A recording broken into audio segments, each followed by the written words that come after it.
مجيد اللهم بارك على محمد وعلى آل محمد كما باركت على إبراهيم وعلى آل إبراهيم إنك حميد مجيد অধ্যকার মাহফিলের সম্মানিত সভাপতি, সম্মানিত উলামায়ে কেরাম, সম্মানিত দিনদার ইমানদার ভাই ও বোনেরা,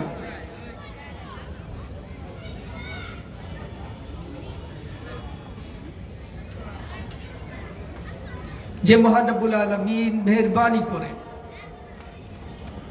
আমাদেরকে এই জান্নাতের বাগানে আসার মতো বসার মতো সুযোগ করে দিয়েছেন, আমরা সেই মহান মনিবের দরবারে অন্তর খুলে কালিমাতুশ শুকর আদায় করছি। আলহামদুলিল্লাহ।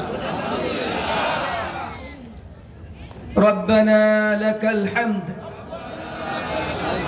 হামদান কাসীরান তাইয়িবান মুবারাকান ফীহি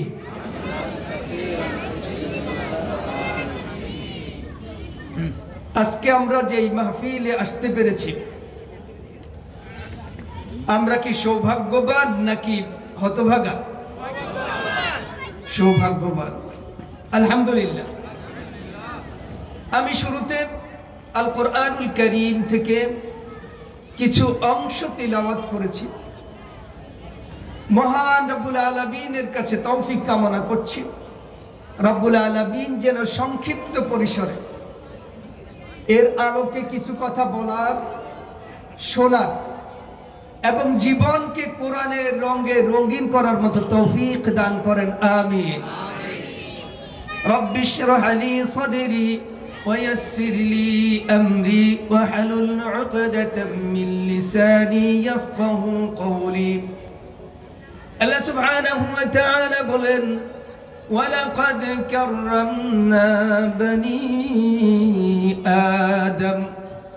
আল্লাহ বলছেন, আমি আদম সন্তানকে সম্মানিত করেছি। সুবহানাল্লাহ বিহামদি। আমরা কার সন্তান? আদম আলাইহিস সালামের সন্তান। পৃথিবীর প্রথম মানুষ কে? আদম আলাইহিস সালাম। আর আমরা সেই আদম এবং মা হাওয়া আলাইহিমাস সালামের সন্তান। তা আল্লাহ সুবহানাহু ওয়া তাআলার কাছে আমরা পৃথিবীতে আসার পর দরখাস্ত করি না রব্বুল আলামিনের এত সব সৃষ্টি কি গণে শেষ করা যাবে? অসংখ্য সৃষ্টি।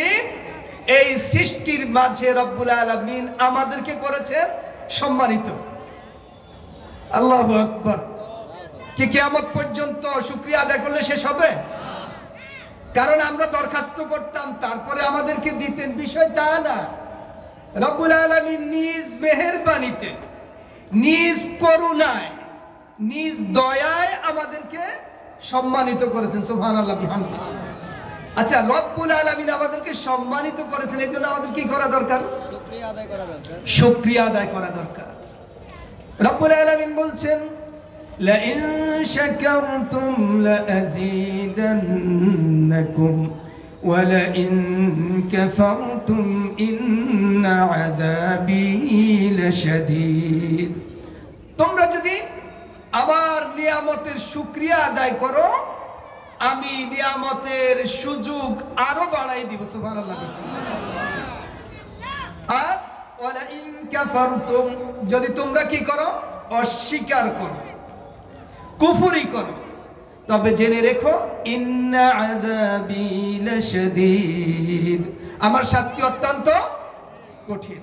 তো এই সম্মানিত মানুষগুলোকে রব্বুল আলামিন সৃষ্টি করেছে কেমন আকৃতি দিয়ে? সুন্দর না অসুন্দর? রব্বুল আলামিন বলছেন, লাকাদ খালাকনাল ইনসানা ফি আহসানি তাকওয়িম, এই মানুষগুলোকে আমি উত্তম অবয়ব দিয়ে সৃষ্টি করেছি, তার দেহ কাঠামো অত্যন্ত চমৎকার। সুবহানাল্লাহ বিহামদিহি। খাইতে গেলে আমি যদি নাকের কাছে একবার নেওয়া লাগতো আর মুখের কাছে চোখের কাছে 3 বার নেওয়া লাগতো, তা কি সহজ হইতো?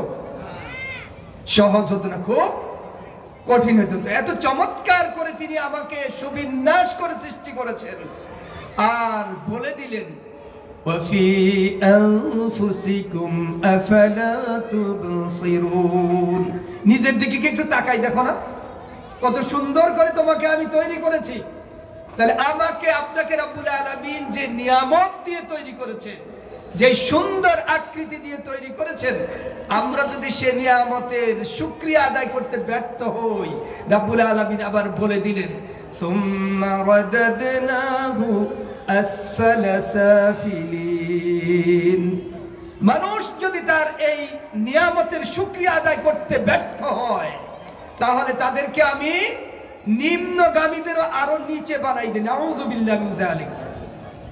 আমরা কি সম্মানের জায়গায় থাকতে চাই না? আমরা সবাই আল্লাহর দেওয়া সম্মান রক্ষা করতে চাই। এখন রক্ষা তো আর এমনিতে হবে না, চেষ্টা করা তো লাগে। আল্লাহ রাব্বুল আলামিন বলছেন ইন্নাকা কাদিহুন ইলা রাব্বিকা কাদহান ফামুলাকি। তুমি কষ্টের পর কষ্ট করে তোমার রবের সাক্ষাৎ করবে। তাহলে কি এই সম্মান বজায় রাখার জন্য কষ্ট করা লাগবে না লাগবে না?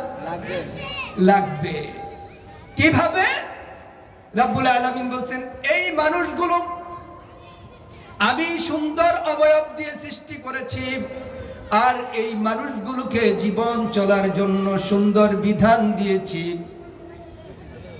আদম আলাইহিস সালাতু ওয়াস সালাম এবং মা হাওয়া আলাইহিস সালাম দুইজন পৃথিবীতে আসার পর রব্বুল আলামিন বলছেন আমি তোমাদেরকে পৃথিবীতে পাঠানোর পর যেই কোরআন পাঠিয়েছি, সেই কোরআন কোনো ভুল মুক্ত, সন্দেহ মুক্ত এক কোরআন দিয়ে পাঠিয়েছি।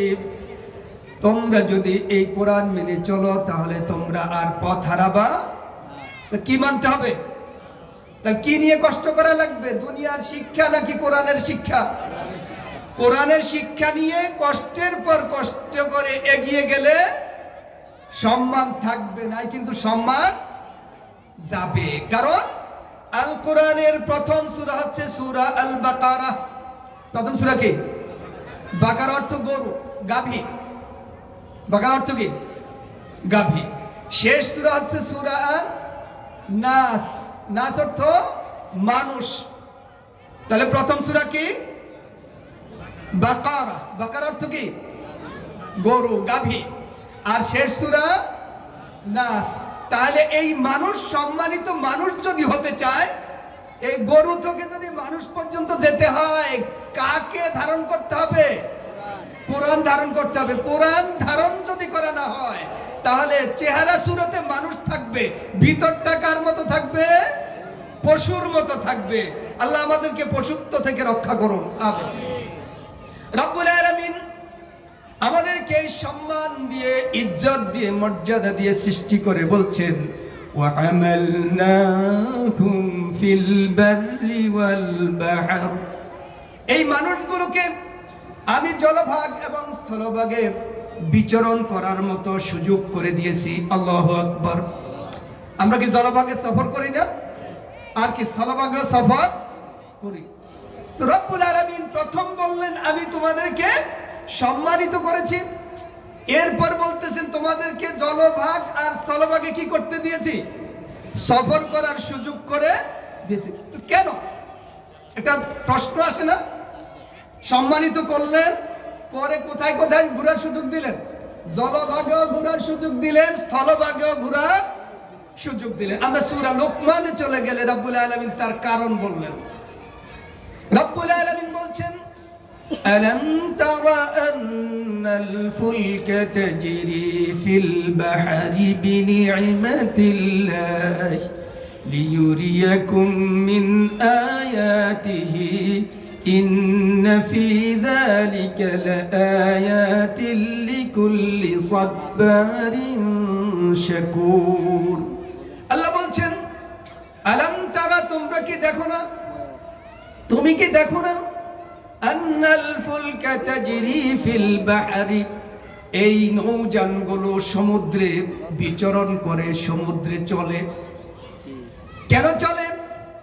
রব্বুল আলামিন এই নৌযানগুলো দিয়ে এই মানব মণ্ডলকে সমুদ্রে সফর করায় লিয়ুরিয়াকুম মিন আয়াতিহি, তিনি যেন তার নিদর্শনগুলো তোমাদেরকে দেখাতে পারেন। সুবহানাল্লাহ।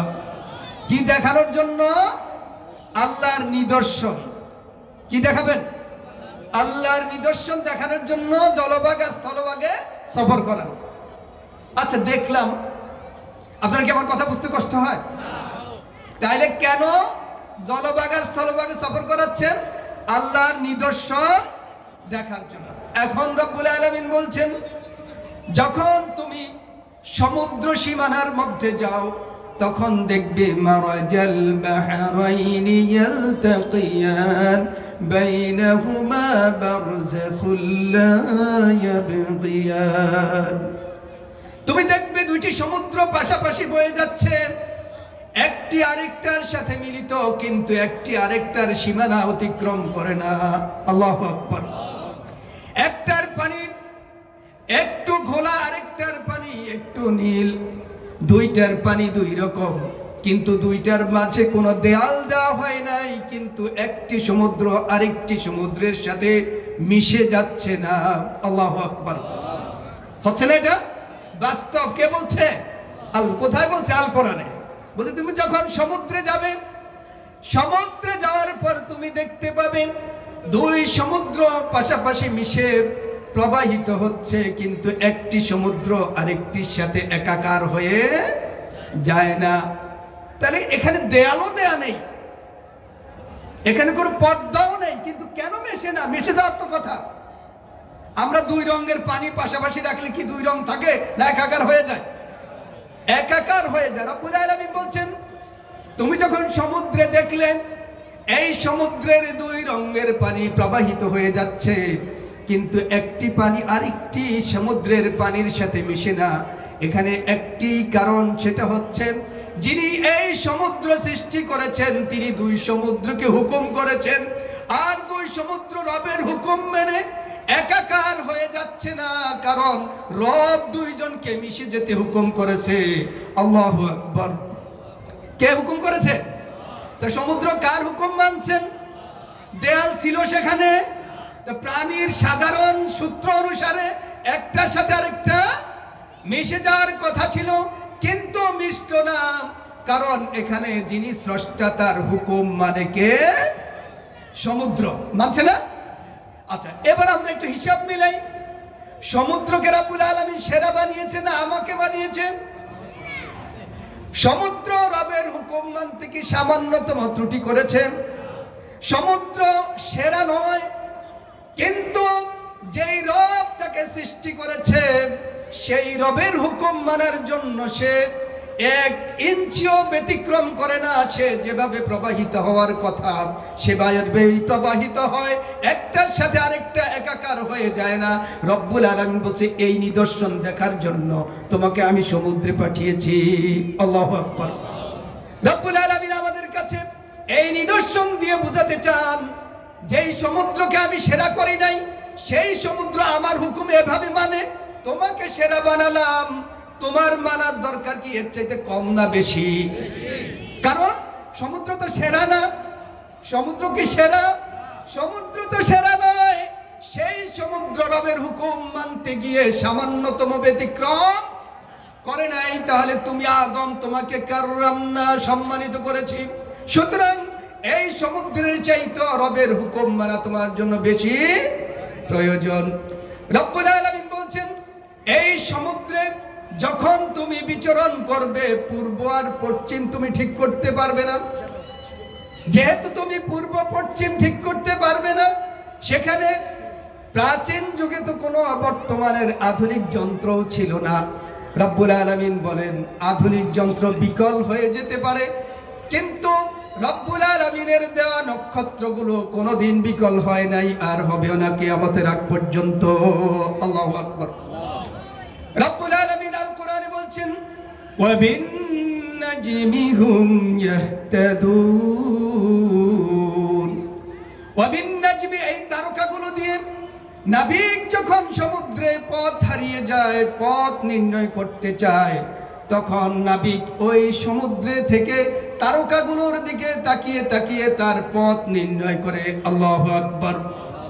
রব্বুল আলামিন বলছেন, তুমি সমুদ্রে যাওয়ার পরে তুমি দেখতে পেলে এই তারকাগুলো সন্ধ্যা রাত্রে যেখানে থাকার কথা ঠিক সেখানেই থাকে, গভীর রাতে যেখানে থাকার কথা ঠিক সেখানেই থাকে, একটুও সে নড়াচড়া করে না।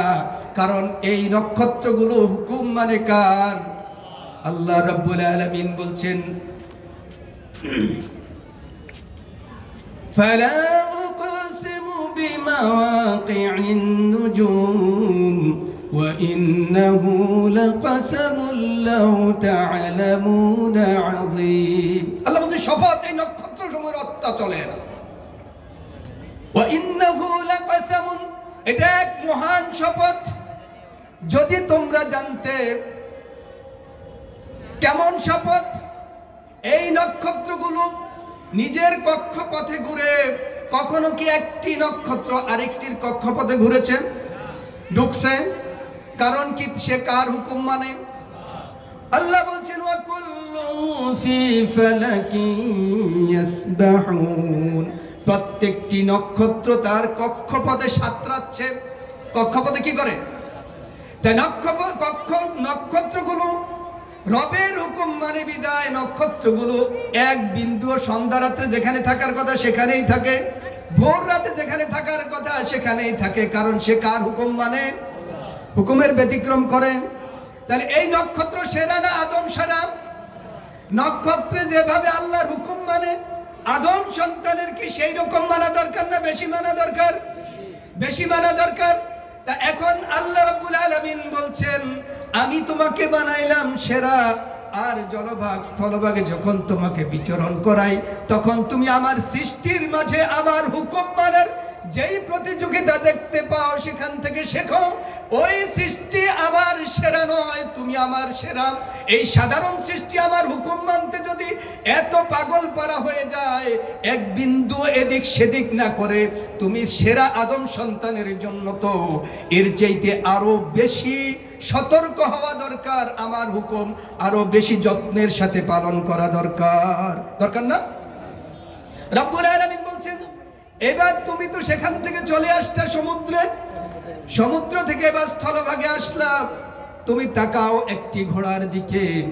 রব্বুল আলামিন বলছেন, ওয়াল আদিয়াতি গাবআন ফাল মুরিয়াতি কদহা فالمغيرات صبحا فأثرن به نقعا فوسطن به جمعا। ঘোড়া চতুষ্পদ জন্তু না? মানুষ সেরা নাকি ঘোড়া সেরা? মানুষ সেরা 100%। রব্বুল আলামিন এই ঘোড়াকে দেখাচ্ছেন আমাদেরকে। ঘোড়াকে পালে কে? একজন মালিক, তাকে কিছু খাবার দেয়, পানি দেয়, তাই তো? রব্বুল আলামিন বলছেন, এই নকল মালিক যিনি দুনিয়াতে তাকে খাদ্য আর পানি দেয়, সে তার প্রাণের মালিক না। কিন্তু দুনিয়ার মালিক কি? আপনার গরুটার মালিক কি আপনি? ওর প্রাণ কি চলে গেলে ফিরিয়ে দিতে পারেন? কদ্দুরের মালিক একটু খাবার দিতে পারেন, পানি দিতে পারেন, এর চাইতে তো আর বেশি না। এর চাইতে বেশি কিছু? বেশি কিছু না। রব্বুল আলামিন বলছেন, ওই ঘোড়াটা ঠিক তেমন। ওই ঘোড়াটা তার একজন মালিক থাকে, দুনিয়ার রক্ষণাবেক্ষণকারী থাকে। এই রক্ষণাবেক্ষণকারী তাকে খাদ্য দেয় আর পানীয় দেয়। ঘোড়াটা এতই কৃতজ্ঞ যে যেহেতু তার মালিক তাকে খাদ্য আর পানীয় দেয়, এই জন্য এই মালিক যখন তাকে হুকুম করে, দেখো সে কিভাবে মানে। আসল মালিক না নকল মালিক? নকল মালিক। ঘোড়ার প্রাণ যখন চলে যায়, এই মালিক কিন্তু ফিরাই আনতে পারে না। তাইলে মূল মালিক হলেন আল্লাহ, আর এই নকল মালিকটা তাকে একটু খাবার দেয় আর পানি। রব্বুল আলামিন সূরা আদিয়াতে বলছেন, তাকাও একটু এই ঘোড়ার দিকে। ওয়াল আদিয়াতি দাবহা, শপথ সেই ঘোড়ার যে ঊর্ধ্বশ্বাসে দৌড়ায়। শ্বাস কেমন হয়? ঊর্ধ্বশ্বাস হয়। হুকুম করছে কে? নকল মালিক নাকি আসল মালিক? নকল মালিক হুকুম করেছে, সে দৌড়াচ্ছে ঊর্ধ্বশ্বাসে। আল্লাহ বলছেন ফাল মুরিয়াতি কদহা, সে এত জোরে দৌড়ায় যে তার পায়ের আঘাতে যেন আগুন ধরে যায়। আল্লাহু আকবার। ঘোড়া কেমনে দৌড়ায়? দৌড়াইতেছে ঊর্ধ্বশ্বাসে, পায়ের আঘাতে কি হয়? যেন আগুন জ্বলে, এত জোরে দৌড়ায়। ফালমুগীরাতি সুবহা, সে দৌড়ায় সকাল বেলায়। সকাল বেলায় কি একটু অলসতা থাকার কথা? যেহেতু তার মালিক হুকুম করেছে, অলসতা করার সুযোগ, সে দৌড়াচ্ছে। ফাআসারনা বিহি নাকআ, সে যখন দৌড়ায় তার পায়ের আঘাতে ধুলিবালিগুলো উঠতে থাকে। সকালবেলা কি ধুলিবালি বেশি উড়ে না কম উড়ে? কম উড়ে, কারণ কুয়াশার কারণে জমে যায়। রব্বুল আলামিন বলছেন এই ঘোড়াটি তার নকল মালিকের শুকরিয়া আদায় করার জন্য, নকল মালিকের হুকুম পালনের জন্য এত দ্রুত গতিতে দৌড়ায় যে তার পায়ের আঘাতের সাথে সাথে এই জমে যাওয়া বালুগুলো কি হয়? উঠতে থাকে।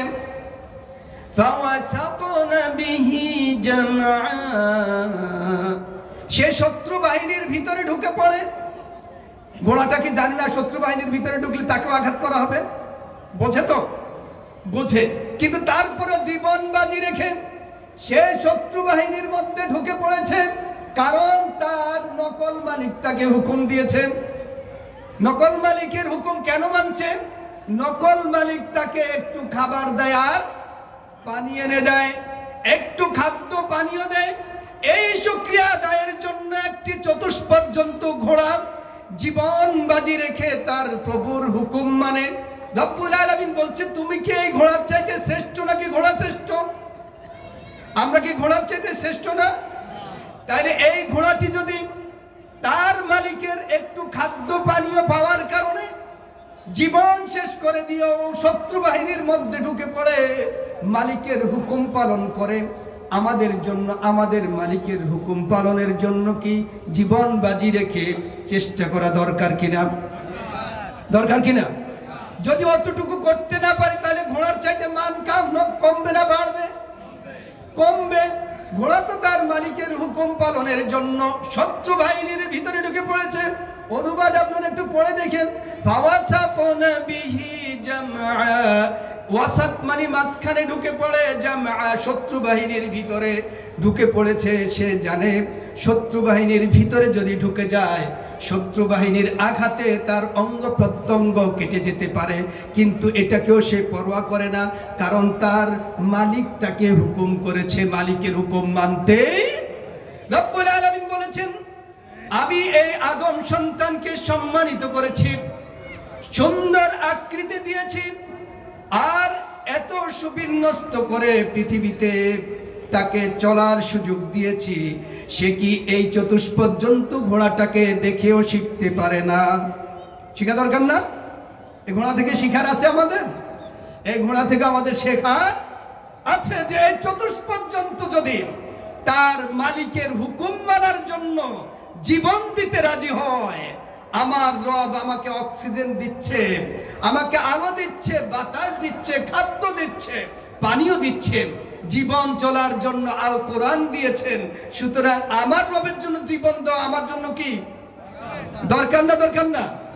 রব্বুল আলামিন বলছেন ইন্নাল্লাহা আশতারা মিনাল মুমিনিনা আনফুসাহুম ওয়া আমওয়ালাহুম বিআন্না লাহুমুল জান্নাহ। আল্লাহ রাব্বুল আলামিন মুমিনদের জান আর মাল কিনে নিয়েছেন, তাদেরকে কি দিবেন? জান্নাত দিবেন। তাহলে জানের মালিককে আল্লাহ, মালের মালিককে আল্লাহ। রব্বুল আলামিন বলছেন আমি তোমাদেরকে জলভাগ আর স্থলভাগ সফর করায় দেখালাম। আমার সৃষ্টি যেগুলো আমি সৃষ্টি করে রেখেছি, এই সৃষ্টিকে আমি কিন্তু সেরা বানাই নাই, তোমাকে আমি সেরা বানিয়েছি।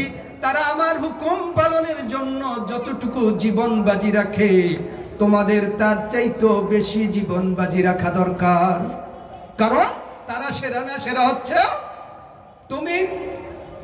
রব্বুল আলামিন বলছে কেন মানুষ জীবন বাজি রাখতে পারে না? এই চতুর্থ পর্যন্ত পারলো, মানুষ পারে না কেন? মানুষ কি পারতেছে? পারি না। কেন পারি না? কারণও বলছে। আল্লাহ রাব্বুল আলামিন বলছেন আরাযাকনাকুম মিনাত তাইয়্যিবাত, আমি তাদেরকে উত্তম জীবিকা দিয়েছি। কি জীবিকা দিয়েছি?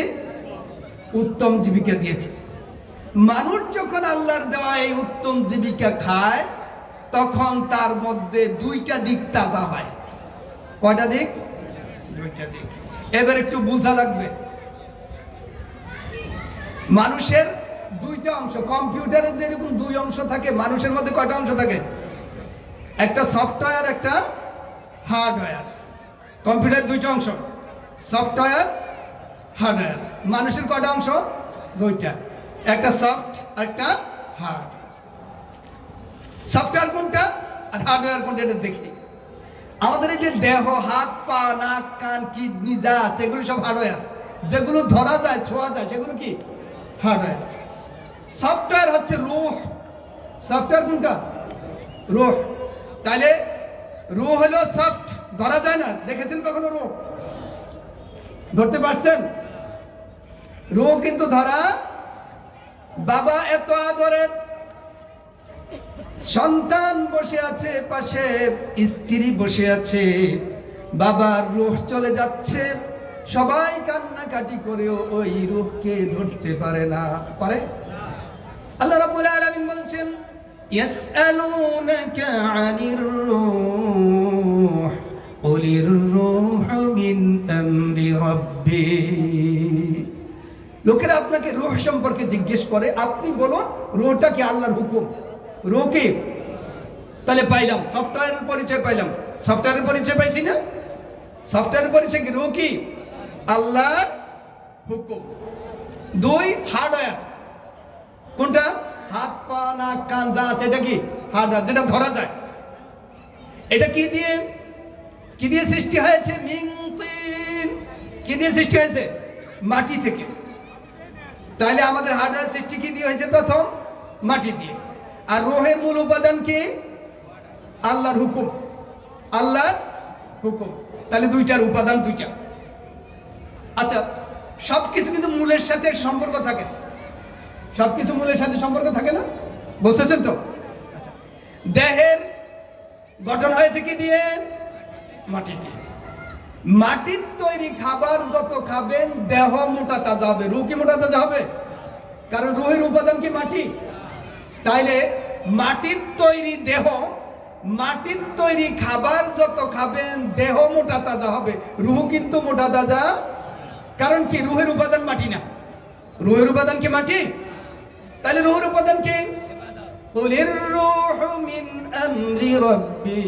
রূহের উপাদান হচ্ছে আল্লাহর হুকুম। রূহের উপাদান কি? তাহলে আল্লাহর হুকুম মেনে যত চলা হবে, খাওয়া হবে, পড়া হবে, তত রূহ মোটা তাজা হবে। তার রূহ মোটা তাজা করার উপাদান কি? আল্লাহর হুকুম মানা। আর দেহ মোটা তাজা করার হুকুম কি? মাটির তৈরি খাবার খাওয়া।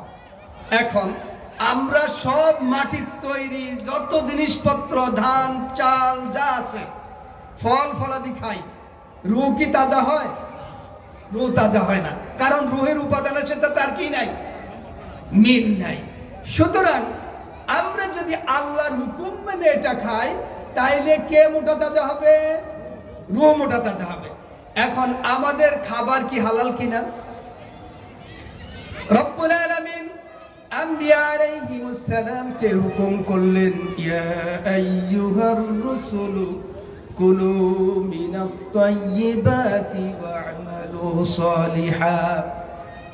আল্লাহ বললেন, হে রাসূলেরা, একজন না বহু, সব রাসূলকে হুকুম দিলেন, ইয়া আইয়ুহার রাসূলু কুলু মিনাত তাইয়্যিবাত। হালাল খাও। রাসূলদেরকে কিসের হুকুম দিচ্ছে রব্বুল আলামিন? হালাল খাইতে হুকুম দিয়েছে। ওয়া'মালু সালিহা, আর সৎ কাজ করো, নেক কাজ করো। তাহলে নেক কাজের আগের শর্ত কি?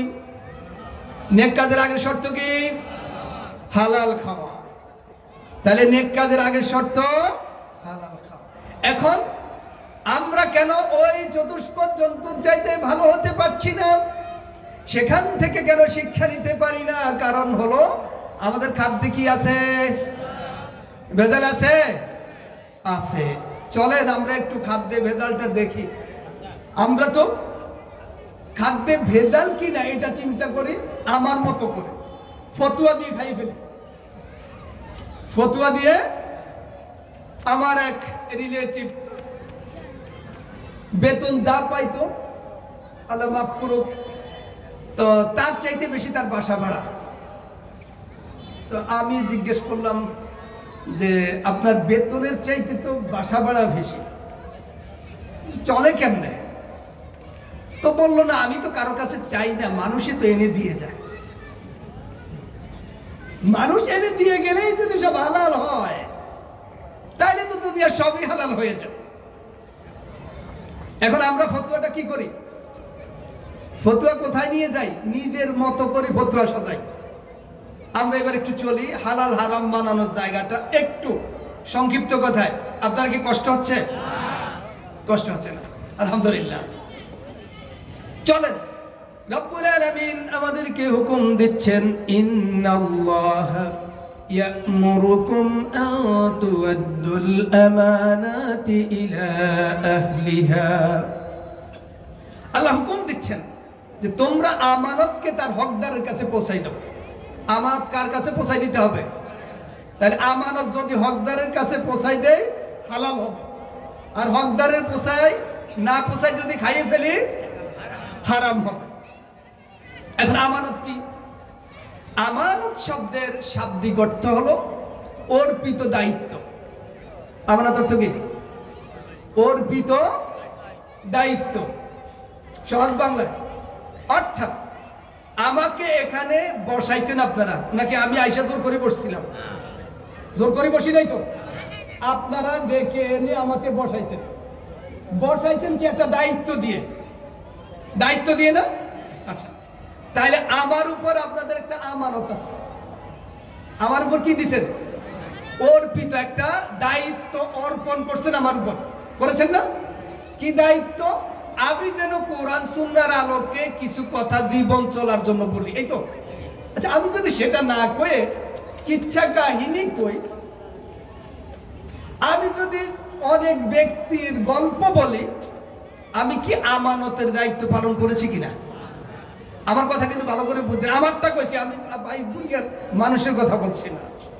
আল্লাহ রাব্বুল আলামিন, আপনারা মূলত আমাকে ওই আমি যেটা বলছি সেটা আপনারা এখানে করেছেন ওয়াজ করার জন্য, তাই তো? তাই ওয়াজ না, ওয়াজের জন্য। আমরা রব্বুল আলামিনকে যদি জিজ্ঞেস করি, রব্বুল আলামিন বলছে ওয়াযাক্কির বিল কুরআন, তুমি ওয়াজ করো কোরআন দিয়ে। ওয়াজ করতে পারছি কি দিয়ে? কোরআন দিয়ে, নাকি কিচ্ছা দিয়ে, কাহিনী দিয়ে? তাহলে আমাকে আপনারা দায়িত্ব অর্পণ করেছেন, আমার উপর দায়িত্ব দিয়েছেন, আমি যেন কি করি? ওয়াজ করি। আর আল্লাহ কয় তুমি ওয়াজ করতে গেছো, কি দিয়ে ওয়াজ করবা? কোরআন দিয়ে ওয়াজ করবা। কিচ্ছা কাহিনী দিয়ে ওয়াজ করতে আমাকে এখানে দেওয়া হয় নাই। কিচ্ছা প্রাসঙ্গিক একটা আলাদা কথা, কিন্তু আমি পুরো সময়ে যদি তা বলে কাটাই দেই, আল্লাহর কোরআনের চাইতে বড় উত্তম কথা তো আর হতে পারে না, এর চাইতে উত্তম নসিহা হতে পারে না। আল্লাহর কোরআনের পরে যদি আমরা আরো কিছু কথা বলি, কারটা বলবো?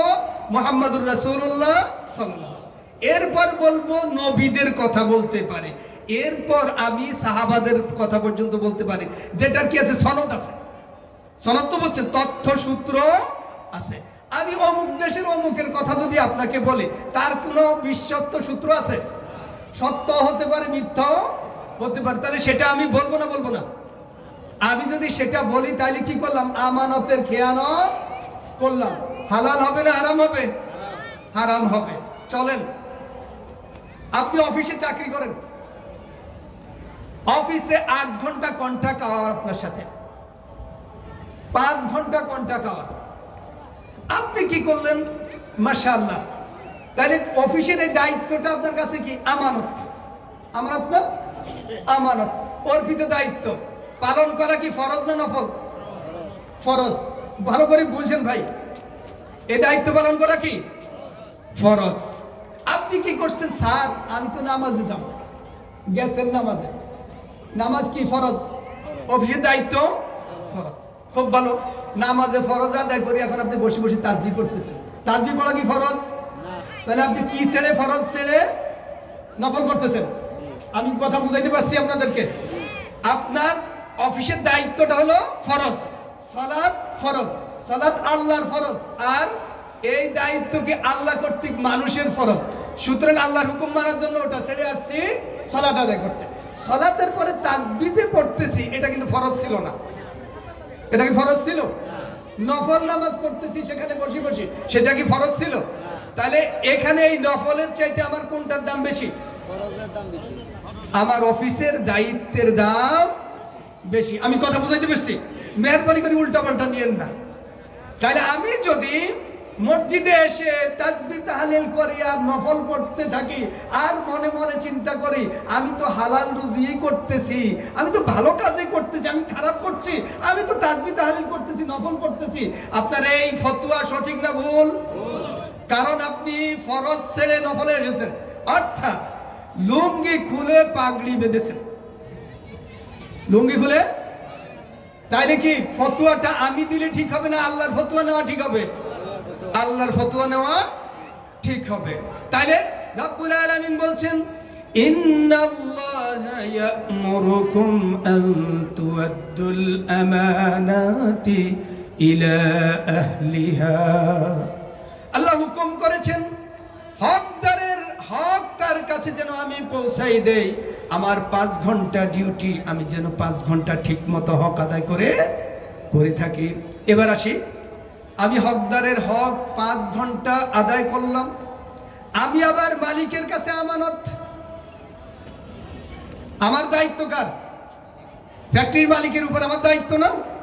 আমি যে চাকরি করি, যেই ফ্যাক্টরিতে চাকরি করে, যেই অফিসে চাকরি করি, অফিসের কর্তৃপক্ষের কাছে কি আমি আমানত। তাহলে অফিসের কর্তৃপক্ষকে দেখতে হবে এই লোকটা তার দায়িত্ব পালন করেছে। এখন দায়িত্ব কার শুরু হয়েছে? মালিকের। তাহলে তার হক তার কাছে পৌঁছাই দিতে হবে, অর্থাৎ সে যা ডিউটি করেছে পরিপূর্ণ দিতে হবে, তার সুবিধা অসুবিধা দেখতে হবে।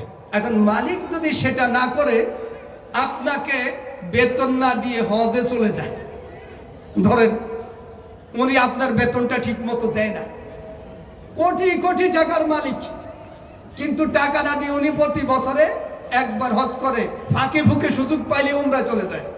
উনি চিন্তা করতেছে আমি কি খারাপ কাজ করি না? আমি তো ভালো কাজই করি। কি ভালো? আরে আল্লাহর ঘরে গেছি, বাইতুল্লাহ তাওয়াফ করছি, হাজার আসাদে চুমা দিছি, আমি কি খারাপ কাজ করছি? আসলে কি আপনারা বলেন, উনি কি ভালো করেছে না খারাপ করেছে? ওই হকদারের হক মেরে ওখানে কি করতে গেছে? নফল করতে গেছে। ওনার জন্য জীবনে একবার হজ ফরজ ছিল, এরপরে যে উনি করতেছে এটা কি? নফল। আর উনি তরক করছে কি? ফরজ। উনি হকদারের হক দিল না। তাহলে কি খাবার হালাল হয়েছে? খাবার হালাল কিন্তু হচ্ছে না। এই হারামটা হচ্ছে অনেকটা ক্যান্সারের মতো। হারামটা হচ্ছে অনেকটা ক্যান্সারের মতো। ক্যান্সার যখন কোনো অঙ্গে বা কোনো অংশে ছড়ায়, এটা পুরো শরীরেই কি হয়ে যেতে চায়? ছড়িয়ে যেতে চায়। তাহলে হারাম যখন আমার সম্পদের কোনো অংশে ঢুকে গেছে, সেটা কোন দিকে চলে যাচ্ছে? পুরা অংশে ছড়িয়ে যেতে পারে। আল্লাহ আমাদেরকে হেফাজত করুন। চলুন, আপনি ব্যবসায়ী, খাইতে হবে কি? হালাল, নাইলে কি হবে না? ইবাদত কবুল হবে না। ইবাদতের আগে কি হালাল খাওয়া। আপনি ব্যবসায়ী, এখন আপনি খুব চালাক মানুষ। আমরা ব্যবসার মধ্যে আর বেশি ভিতরে যেতে চাই না, একবারে সামনে থাকতে চাই। মাপে ফাঁকি ঝুঁকিও কেউ কেউ দেয় না, দেয়। এখন আল্লাহ রাব্বুল আলামিন আপনাকে বলছে ওয়াজিনু বিল কিসতাসিল মুস্তাকিম ওয়ালা তাবখাসুন নাস আশিয়াআহুম। তোমরা মাপে সঠিক দাও। মাপ কেমনে দাও? সঠিক দাও। ওয়ালা তাবখাসুন নাস আশিয়াআহুম, মানুষকে মাপে কম দিও না। মাপে কি দিও না। এখন আপনি যদি চালাকি করেন, দুনিয়ায় পার পাওয়া গেল, আপনার ব্যবসাটা ছিল কি আত-তাজিরুস সুদুকুল আমিন মা'আন নাবিয়্যিন, সৎ ব্যবসায়ীরা কিয়ামতের ময়দানে নবীদের সাথে হাসর হবে। এত সুন্দর চমৎকার ঘোষণা থাকার পর আপনি একটু ভেজাল করে আপনার সৎ ব্যবসাকে কি বানাই ফেললেন? অসৎ বানাই ফেললেন, হারাম বানাই ফেললেন। নবীদের সাথে উঠা থেকে বঞ্চিত হলাম। আল্লাহ আমাদের হেফাজত করুন। আবার কি করেন? আরেকটা কাজ আছে, এটা বলে ব্যবসার কথা শেষ করে। এগুলো কি আমাদের দৈনন্দিন জীবনের সাথে জড়িত না? হয় না? এই এলাকা মনে হয় না। উনি কি করলেন? বাজারে মোটামুটি এই জিনিস ওনার দোকান ছাড়া আর কোনো জায়গায় নাই, ওই দোকান ছাড়া আর কোনো জায়গায় পাওয়া যায় না। ক্রয় মূল্য 100 টাকা, উনি এখন কয় আমি 200 টাকার কমে বেচতাম না। আপনার মন চাইলে নেন, না চাইলে যান। হালাল হয়েছে না হারাম হয়েছে? কারণ কি? সে জুলুম করেছে। কি করেছে? জুলুম করেছে। জুলুম কি হালাল না হারাম? তাইলে আপনার সহজ এবং স্বাভাবিকভাবে আপনার 100 টাকারটা 110-এ বেচতে পারেন, কিন্তু আপনি সেটা মানুষকে ঠকাইয়া আর ঠেকাইয়া, কয়টা হয়েছে? 2টা। কি কি? ঠকাইছেন আর ঠেকাইছেন। ঠকাইছে 100 টাকারটা 200 টাকা, আর ঠেকাইছে আপনি ইচ্ছা হইলে নেন, না হইলে জানগা, আপনারে আমার দেওয়ার কোনো প্রয়োজন নাই। কারণ উনি জানে আমার দোকান ছাড়া কোথাও নাই, সুতরাং আমার কাছ থেকে নিতেই হবে, উনি ঘুরে টুরে আসবেই। এই যে ঠেকানো আর ঠকানো করে উনি ওনার এই হালাল ব্যবসাটাকে কি করে ফেললেন? হারাম করে ফেললেন। এবার আরেকটা প্রসঙ্গ আসে ব্যবসার মধ্যে, যেটা গুদামজাত করা, যাদেরকে আমরা অনেক সময় মসজিদের মধ্যে বাধ্য হয়ে, আল্লাহ আমাদের হেফাজত করুন, ওই সামনে এনে জায়গা দেওয়া লাগে। কৃত্রিম সংকট সৃষ্টি করা, বাজারে কৃত্রিম সংকট সৃষ্টি করে দাম বাড়াই দেওয়া। অর্থাৎ যা এই বাজারের যত পেঁয়াজ আছে উনি সবগুলি কি করছে? কিনছে 25 টাকা করে। এখন বাজারে আর পেঁয়াজ নাই, এখন উনি বলতেছে পেঁয়াজ আমার দোকানে আছে, এটার দাম 80 টাকা করে। ইসলামী শরিয়া সেটা কি হালাল না হারাম?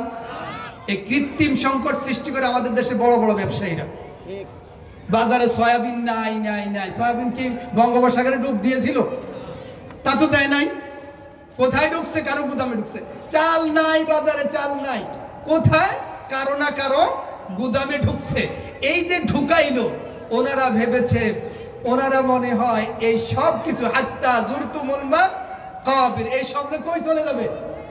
কবরে চলে যাবে। আসলে কবরে কি এইটা নিয়ে যাওয়া যাবে? যাওয়া যাবে না। তাইলে ব্যবসায়ী উঠার কথা ছিল কার সাথে? নবীর সাথে। আর শরিয়া বলছে আত-তুজ্জারু আল-ফুজ্জার, ব্যবসায়ী পাপিষ্ঠের দল। এক জায়গায় কইছে নবীদের সাথে থাকবে, আবার বলছে এই ব্যবসায়ী কই যাবে? পাপিষ্ঠের দল। তাইলে যেমন উপরে ছিল তেমন কোথায় নামছে? নিচে নামছে। তাইলে খাদ্য কি করতে হবে? হালাল করতে হবে। আর একটা প্রসঙ্গ বলে আমরা হালালের এই প্রসঙ্গ শেষ করতে চাই। আপনি এলাকার মাতাব্বর সাহেব আমাদের জীবনের সাথে জড়িত আছে না? আমাদের পঞ্চায়েত থাকে, মাতাব্বর থাকে। মেহরবানি করে কেউ আপনার উপর টেনে নিয়েন না, আমাকে ক্ষমা করে দিয়েন। আমি আল কোরআনের কথা বলতে বলছি, সেটাই বলছি। প্রত্যেক জুমাতে এই খতিব সাহেব এখানে শেষ আয়াত শোনায়, ইন্নাল্লাহা ইয়া'মুরু বিল আদলি ওয়াল ইহসান। শোনায় না? শোনায়। 6টা শব্দ শোনায়। আদেশের 3টা, নিষেধের 3টা, 6টা শোনায়। এর মধ্যে একটা হচ্ছে আদল, ন্যায় বিচার। তো প্রত্যেক জুমাতে একটা শব্দ শোনানোর দরকার। বোঝা যায় শব্দটা কি গুরুত্বপূর্ণ না গুরুত্বহীন? গুরুত্বহীন। এখন আপনি হলেন এলাকার মোড়ল, আপনার কাছে বিচারটা এসেছে। আপনার মনে রাখতে হবে প্রত্যেক জুমায় ইমাম সাহেব শোনায় ইন্নাল্লাহা ইয়া'মুরু, আল্লাহ আদেশ করেছেন। আল্লাহর আদেশ মানে কি, নফল না ফরজ? ফরজ। ইন্নাল্লাহা ইয়া'মুরু, আল্লাহ আদেশ করেন, তারা আল্লাহর আদেশ মানে ফরজ। কি বিল আদিলে, ন্যায় বিচারের আদেশ করেছেন। কিসের আদেশ করেছেন? ন্যায় বিচারের আদেশ করেছেন। সুতরাং এ আমার ভাই ও তোমার ভাই, এই জন্য বিচার ভিন্ন হবে তা চলবে না। এ আমার দলের ও আরেক দলের বিচার ভিন্ন হওয়া চলবে না। এ আমার পার্টির ও অন্য পার্টির বিচার ভিন্ন হওয়া চলবে না। এ আমাদের এই পাড়ার ও ওই পাড়ার, সুতরাং দুইজনের জন্য ভিন্ন বিচার চলবে না? চলবে না? চলবে না। আমি যদি এই কাজ করি তাহলে আমি কি হালালের মধ্যে আছি না হারামের মধ্যে আছি? এবার আসি আমরা, আমাদের মূল কথা কি ছিল মনে আছে তো? নবীদেরকে কি হুকুম করেছেন? হালাল খায়া তারপরে নেক আমল করতে বলেছেন। আমাদের জন্য কি হুকুম এটা আছে না নাই? আছে। যখন মানুষ হালাল না খেয়ে হারাম খেতে চায় তখন মানুষের কি বেড়ে যায়? হার্ডওয়্যার মোটা তাজা হয়, সফটওয়্যার কি হয়ে যায়? দুর্বল হয়ে যায়। তখন ড্রাইভিং করে কে? শয়তান। হার্ডওয়্যার। দেহের শক্তি বেশি, রুহের শক্তি কি কম। এখন কে মাতবার? শয়তান। দেহ মাতবার। সেই ইচ্ছা মতো মুখের নাক ফাটাই দাও, তখন রুহ তো কি দুর্বল হয়ে গেছে। এখন রুহ আর নেতৃত্ব দিতে পারে না। নেতৃত্ব কে দেয়? পশুত্ব। পশুত্ব আরেকজনের নাক ফাটাই দেয়। অমুকের পকেটেরটা আদায় করে নিয়ে আয়, কে কয়? দেহ শক্তি আছে, কারণ তার শক্তি এখন আছে, সে যা ইচ্ছা তাই করতে পারে। দেহ যে তাকে কন্ট্রোল করবে সেটা আর পারে, রুহ যে তাকে কন্ট্রোল করবে সেটা আর সুযোগ হয় না। এই জন্য রুহটাকে শক্তিশালী করার জন্য খেতে হবে কোনটা? আল্লাহর হুকুম মেনে খেতে হবে। খাইতে হবে কতদূর? আল্লাহর হুকুম মেনে। সম্মানিত দিনী ভাইরা, আমরা যদি হালাল খাই, হারাম থেকে বেঁচে থাকি, আর এই হালাল উপার্জন করি, তাহলে আমাদের দেহটাকে নিয়ন্ত্রণ করবে কে? রূহ। কাজ সুন্দর হবে না অসুন্দর হবে? তখন আমরা তাকাই দেখব এই যে আল্লাহর সৃষ্টি জীব সবগুলো আল্লাহর হুকুম মানে, তার চাইতে বেশি সম্মানিত আমি, আমার এর চাইতে বেশি মানা দরকার। এটা বুঝে আসবে। যতক্ষণ পর্যন্ত তার হালাল খাবার হবে না, হারামের মধ্যে ডুবে থাকবে, ততক্ষণ পর্যন্ত সে এই সব কিছু চোখে দেখবে, কিন্তু অন্তর পর্যন্ত অনুধাবন হবে। আল্লাহ আমাদের হেফাজত করুন। রব্বুল আলামিন এরপর হুঁশিয়ার করছেন, দেখো আজকে শরীরে শক্তি আছে, ক্ষমতা আছে, তুমি ধরাকে সরা জ্ঞান করতে পারো, কিন্তু তোমার মনে রাখা দরকার তোমাকে আমি বানিয়েছি সম্মানিত আদম সন্তান। এই সম্মান তুমি বজায় রাখতে যদি না পারো, তাহলে তোমাকে মনে রাখতে হবে ইয়াউমা নাদউ কুল্লা উনাসিন বিইমামিহিম। এই দিন শেষ না, আরো একদিন হবে। আরেকদিন হবে না? এটাকে নিশ্চিত না অনিশ্চিত? আমরা সবাই বিশ্বাস করি আজকের এই দিন শেষ না। আমার দাদা ছিল, তার বাবা ছিল, তারা আজকেও পৃথিবীতে বহু শক্তিশালী শাসক ছিল, বহু সম্পদশালী ব্যক্তি ছিল, সবাই পৃথিবী থেকে চলে গেছে, কিন্তু কেউ কিচ্ছু নিয়ে যেতে পারে নাই। ইল্লা মান আতা